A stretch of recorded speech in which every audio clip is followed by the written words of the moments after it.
Party కార్యకర్తలకు BC అభిమానులకు వివిధ గ్రామాల నుంచి వచ్చినటువంటి నాయకులకు జనసేన నాయకులకు బీజేపీ అభిమానులకు మా ముఖ్యంగా సోదరి మరులకు అదేవిధంగా ఎంఆర్పీఎస్ నాయకులకు ఎంఆర్పీఎస్ కార్యకర్తలకు అందరికీ కూడా నా శిరస్సు వంచి మీకు అందరికీ కూడా నమస్కరిస్తా ఉన్నాను. అదేవిధంగా ఈరోజు వివిధ గ్రామాల నుంచి వచ్చినటువంటి నాయకులు, వేదిక మీద ఉన్నటువంటి పెద్దలు, అదేవిధంగా కిరణ్ కుమార్ గారికి ప్రతి ఒక్కరికి కూడా నా హృదయపూర్వక నమస్కారాలు తెలియజేస్తా ఉన్నాను. 5 సంవత్సరాల కిందట ఏం జరిగింది ఈ యొక్క మండలంలో, 5 సంవత్సరాల అభివృద్ధిని చూసి ఒక్క ఛాన్స్ పెడుతూ అధికారంలోకి వచ్చినటువంటి ఈ యొక్క జగన్మోహన్ రెడ్డి పరిపాలన ఏ విధంగా విధ్వంసంతో మొదలైంది.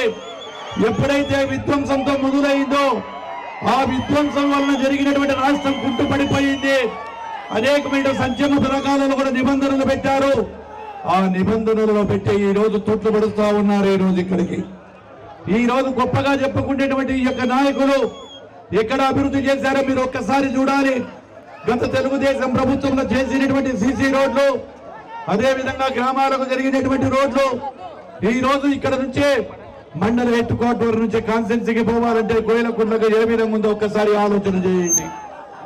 ఈ రోజు మీరందరూ ఒక్కసారి ఆలోచన చేయండి. అధికారంలోకి వచ్చిన తర్వాత ఈ ప్రభుత్వం పరిపాలన గాదిని కొనేసింది. అదేవిధంగా ఇంతకు సోదరిమణి శబరి గారు చెప్పారు, ఎక్కడ ఉన్నాడో ఎంపీ గారు అని చెప్పి అడుగుతా ఉన్నాను. తనకు సంబంధించిన ఎంపీ నిధులతో ఎక్కడైనా చేశాడా? ఎక్కడ కూడా ఒక అభివృద్ధి కానీ అతని పేరు కానీ కనిపించదు. చాలా మందికి పేరు మాత్రమే తెలుసు కానీ వ్యక్తి ఏ విధంగా ఉంటాడో కూడా చూడకుండా శాసనసభ్యుల మధ్యన నలిగిపోతున్నటువంటి ఆ ఎంపీ ఒక్కసారి ప్రజల గురించి కూడా ఆలోచన చేసుకోవాలని తెలియజేస్తా ఉన్నారు. ఈ రోజు సంజామలకు నేను ఆ రోజు చేసిన అభివృద్ధి, ఈ రోజు ఈ పట్టణానికి బైపాస్ రోడ్ ఇస్తే బైపాస్ రోడ్డును కూడా మర్చిపెట్టి రివర్స్ టెండరింగ్ లో పేరు చెప్పి దాన్ని కూడా తీశారు. ఎంతో ఇబ్బందులు పడుతూ ఉన్నారు. బైపాస్ రోడ్డు లేక ఆ రోజు శాంక్షన్ చేశాము, గ్రావెల్ వేసాము. ఇవన్నీ వేసిన తర్వాత కూడా మళ్ళీ ఈ రోజు రోడ్డు పక్కన పెట్టడం జరిగింది. ఏది ఏమైనప్పటికీ రేపు మళ్ళీ తెలుగుదేశం పార్టీ అధికారంలోకి రాబోతా ఉంది.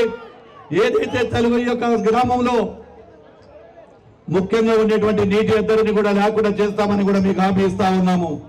చాలా రోజుల నుంచి కూడా ఈ గ్రామంలో లేకుంటే మనమే దాని వినియోగ రకంగా ఈరోజు ప్రజలకు అందజేయాలనే ఉద్దేశంతో మళ్ళీ రేపు ప్రభుత్వం వచ్చిన తర్వాత తాగునీటి ఎద్దడి లేకుండా చేస్తామని కూడా తెలియజేస్తా ఉన్నాను. చాలా మందికి ఇళ్ల స్థలాలు లేవు, ఎంతో మంది ఇబ్బందులు పడతా ఉన్నారు. ఆ రోజు గొప్పగా చెప్పారు, జగనన్న కాలనీలు కాదు జగనన్న ఊర్లు అన్నారు.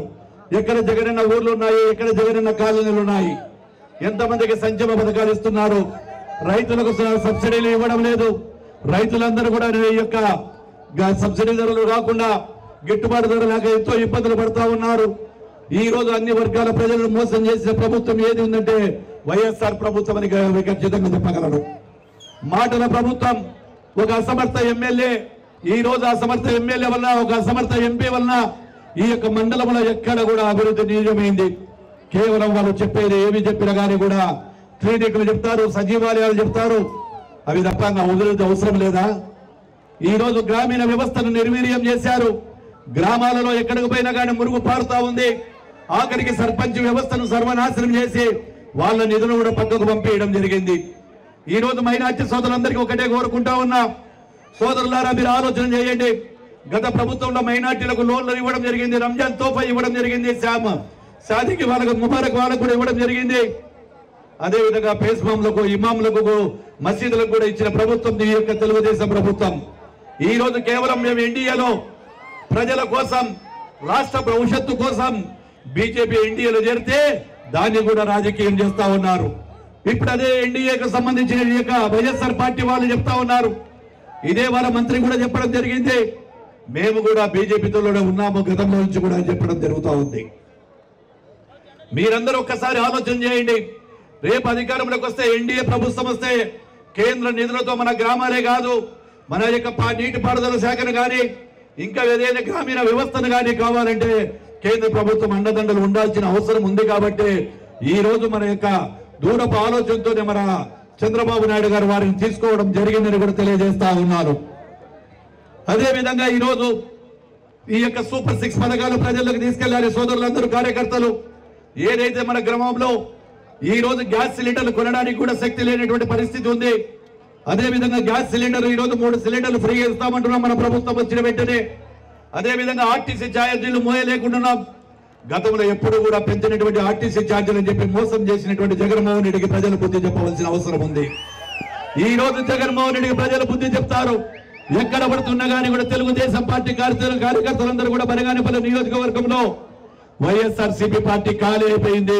ఫ్యాను రెక్కలు ఎరిగిపోయాయి. ఫ్యాను రెగ్యులేటర్ పోయింది. ఫ్యాన్ రెక్కలు అయిపోయినాయి. తెలుగుదేశం పార్టీ కార్యకర్తలందరూ కూడా ఫ్యాన్ రెక్కలు ఉంచేశారు. అదే విధంగా ఈ రోజు ఒక్కసారి ఆలోచన చేయండి మహిళలందరూ కూడా. ఆ రోజు నిబంధనలు లేకుండా ఇస్తానన్నాడు అమ్మఒడి. ఈ రోజు నిబంధనలు పెట్టి అమ్మఒడి కూడా కేవలం ఇద్దరికి చెప్పి ఒక్కరికి ఇస్తా ఉన్నాడు. ఆఖరికి జగన్ మామయ్య చిన్న పిల్లల దగ్గర కూడా 2,000 రూపాయలు తీసుకుంటున్నావే సిగ్గు అనిపించలేదా అని అడుగుతా ఉన్నాను.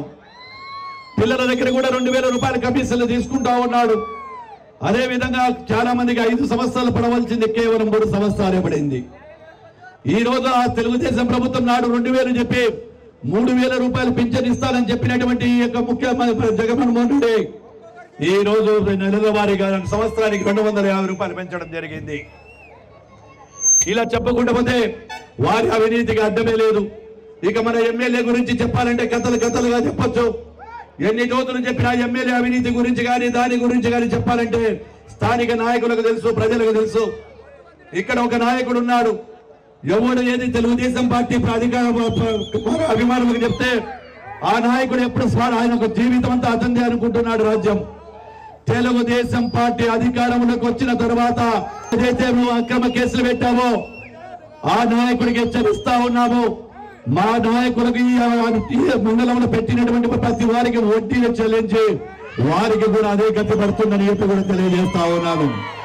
ఖచ్చితంగా తెలుగుదేశం పార్టీ అధికారంలోకి వచ్చిన తర్వాత ఏ కార్యకర్తకు అన్యాయం జరిగిందో ఆ కార్యకర్తకు న్యాయం జరిగేంత వరకు నేను మీతోనే పోరాటం చేస్తానని చెప్పి కూడా తెలియజేస్తా ఉన్నాను. అదే విధంగా మన సూపర్ 6 పథకాలన్నింటినీ కూడా ప్రజల్లోకి తీసుకెళ్ళండి దయచేసి. ఈ రోజు మనకు 18 ఏళ్ల వయసు మొదలుకొని 60 ఏళ్ల వయసులో ఉన్న వారికి ఇంట్లో అత్త ఉంటే అత్త, కోడలు, కూతురు ముగ్గురికి కూడా 18,000 రూపాయల ప్రకారం ప్రతి సంవత్సరం ఇవ్వడం జరుగుతుంది. ఇంటింటికి కుళాయిలు ఇవ్వడం జరుగుతుంది. రైతులకు గిట్టుబాటు ధర ఇస్తాము, ఇసుక ఫ్రీ ఇస్తాము. మొట్టమొదటి సంతకము డిఎస్సి మీద పెడతారని చెప్పి మన ముఖ్యమంత్రి చంద్రబాబు నాయుడు గారు చెప్పారు. ఈ రోజు పోలవరం అడుగంటిపోయింది. రాజధాని లేని నగరం ఏం లేదు. మన పేరు చెప్పుకోవడానికి సిగ్గుపడతా ఉన్నాము. అదేవిధంగా ఇసుకను కూడా ఫ్రీగా ఇస్తామని చెప్తా ఉన్నాము. ముఖ్యంగా మన అవ్వాతాతలకు ఈ రోజు చంద్రబాబు గారు ఒక వరం ఇచ్చారు. రేపు గెలిచిన వెంటనే మనం 4,000 పింఛన్ ఇంటి వద్దకే 4,000 పింఛన్ ఇంటి వద్దకే 4,000 ఏప్రిల్, మే, జూన్ ఈ 3 నెలలు కలిపి కూడా ప్రతి అవ్వాతాతకు 7,000 రూపాయలు ఇవ్వడం జరుగుతుంది. అది చంద్రబాబు గారి ఔన్నత్యమని కూడా తెలియజేస్తా ఉన్నాను. ఏది ఏమైనప్పటికీ మనమందరము కూడా ఈ రోజు ఉండేది దాదాపుగా 20 రోజులు మాత్రమే ఉంది. గ్రామాలకు వెళ్ళండి.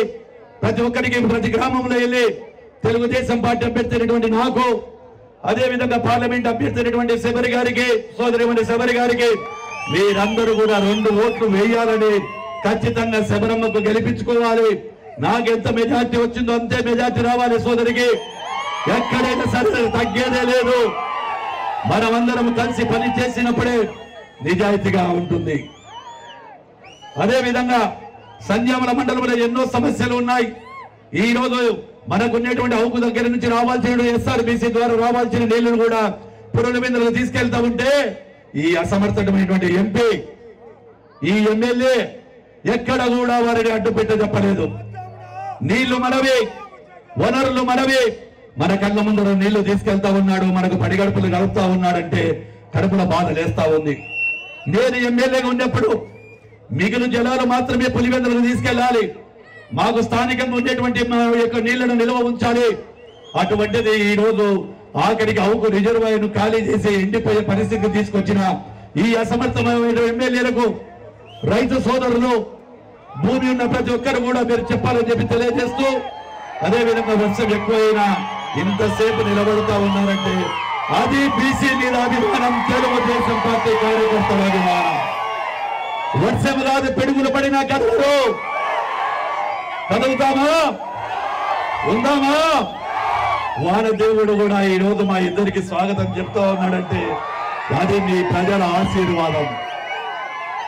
ప్రజల ఆశీర్వాదం. చల్లని చూపుతో వానదేవుడు స్వాగతం పలికాడు. మీరందరూ కూడా పలికారు. ఖచ్చితంగా కూడా మళ్ళీ రేపు రాబోయే కాలంలో ప్రతి ఒక్కరు కూడా ఇంటింటికి తిరిగి సూపర్ 6 పథకాలు, అదే విధంగా ఏదైతే ఈ యొక్క వైఎస్ఆర్ పార్టీ వారి అసమర్థత చేసినటువంటి దౌర్జన్యాలు, ప్రభుత్వ వైఫల్యాలు ప్రజల్లోకి తీసుకెళ్లాలని తెలియజేస్తూ ఈ కార్యక్రమానికి వచ్చినటువంటి వివిధ గ్రామాల నుంచి వచ్చినటువంటి తెలుగుదేశం పార్టీ కుటుంబ సభ్యులకు, కార్యకర్తలకు, వివిధ నాయకులకు, సోదరీమణులకు, అదేవిధంగా పత్రికా విలేకరులకు, పోలీస్ సిబ్బందికి కూడా శిరస్సు నుంచి మరొక్కసారి మీ దగ్గర సెలవు తీసుకుంటున్నాను. జై హింద్, జై తెలుగుదేశం, జై చంద్రబాబు. ఒక్క నిమిషం మా. అదేవిధంగా ఇక్కడ మైనార్టీ సోదరులు కూడా ఏదైనా మా యొక్క ఇక్కడ తగినట్టు ఒక శాధికారణ కూడా అడగడం జరుగుతూ ఉంది. పైన అప్పీల్ చేస్తా ఉన్నారు. ఖచ్చితంగా కూడా ఈ సంజామల మండలం హెడ్ క్వార్టర్లో శాధికారణకు నేను వేస్తున్న మాట. అదేవిధంగా ఏదైతే శ్మశానానికి సంబంధించినవి కానీ ఇంకా ఏ కమ్యూనిటీకి సంబంధించినటువంటి కూడా వారికి అందుకే కూడా వారి సౌలభ్యం కోసం కూడా పైన పనులు చేస్తామని చెప్తూ ఇక్కడికి వచ్చినట్టు అందరికీ కూడా మరొక్కసారి, అదేవిధంగా జనసేన నాయకులకు అందరికీ కూడా మరొక్కసారి ధన్యవాదాలు తెలియజేస్తూ సెలవు తీసుకుంటున్నాను. జై హింద్, జై తెలుగుదేశం, జై చంద్రబాబు నాయుడు, జై లోకేష్ బాబు.